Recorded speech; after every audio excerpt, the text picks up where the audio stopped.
Hey, Christine Johnson sewing friends. Good morning. We're going to be showing my sewing machine this morning because I want to talk to you about making a corded buttonhole in knit fabric. So we're going to be using this foot here, which is a buttonhole foot. And if you'll notice, it actually has, let me get it in the right spot here, it actually has a little hook on the back and it has grooves underneath. We're going to go ahead and we're going to loop the cording around that hook, and we're going to lay the cording inside this little groove as we stitch our buttonhole. And I'm going to show it to you on just a scrap piece of stretch knit fabric here.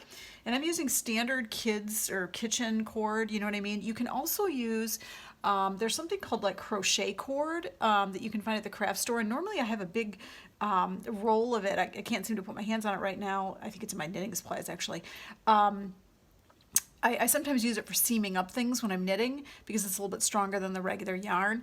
I think mine's in blue even, but it never shows. So I'm going to be using this, but because this is what Christine recommends, but you can also use that other kind of cord as well. So again, there's my foot, and I'm going to go ahead and apply it here, my foot to my Viking. I sew with a Viking, and I'm going to go ahead and put the cord, I'm going to loop it around the back on top of that little hook, and then I'm going to pull the two edges underneath the foot, and I'm going to go ahead and set my foot down. Now, ideally, I'm going to set my foot down on top of the fabric, which I did not do yet, because I have to actually fold this fabric into something that's going to make sense for making a buttonhole here. Because I want to show this to you guys. I'm going to go ahead and just trim this. This is just a little scrap piece of fabric I found downstairs, and this is fairly stretchy. I probably wouldn't want to make buttonholes in this because it's stretchier even than Ponte, but for the purposes of this illustration, I'm going to show you. Like a Ponte knit or a cotton lycra would be much more stable. So I'm going to lift this up. Again, I'm holding it. The little cord is hooked on that little hook in the back. Okay.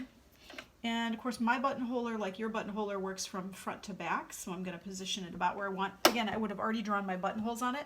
And I don't know if you can see this, but the edge of the foot, only one side of the cord is actually going to be stitched over. The other side is sort of captured underneath that channel there, so only one side is going to be zigzagged over the top.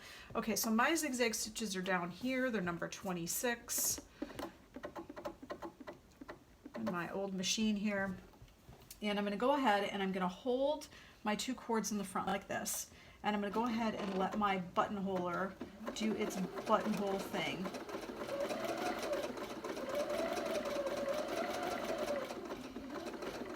And of course, it's not moving. Is it stuck in my fabric? Nope.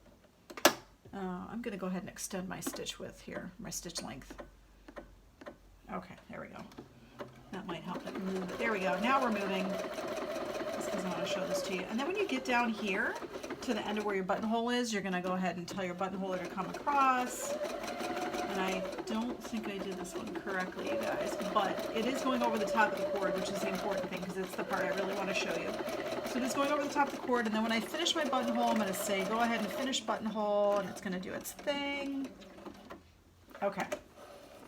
All right, now I did this a little bit wrong because I went a little bit too far back. So pretend I only stitched to there. What I would do is snug up my cord, and then these two tails, I would actually take a needle and thread, and I would actually thread them onto a needle. You're going to need a fairly big eye needle, and then you're going to go ahead and drop it into your fabric between your two layers. So essentially, and I'll do this, I'll show this to you with a safety pin just because it's a little bit easier to illustrate.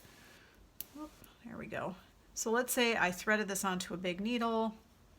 You want something pointy but big, so maybe like a darning needle or something.